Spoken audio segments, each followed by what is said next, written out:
Watter een van die volgende verbindings het waterstofbindings tussen molekule? Die korrekte antwoord is D. Kom ons kyk gou na ons opsies. A is butaan.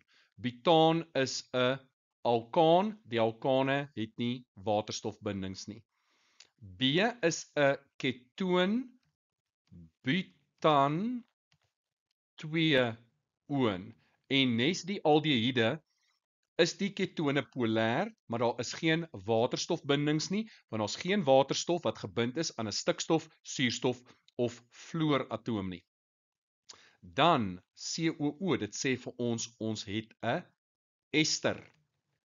Etiel-etanoaat. En etiel-etanoaat, die ester gaan wel polêr wees, maar ook hier is daar geen waterstofbindings nie. En laastens butan 2-ol, dit is 'n alkohol, dit het die hidroksielgroep, met ander woorde 'n waterstof gebind aan 'n suurstofatoom en dit beteken dat butan 2-ol D het met ander woorde waterstofbindings.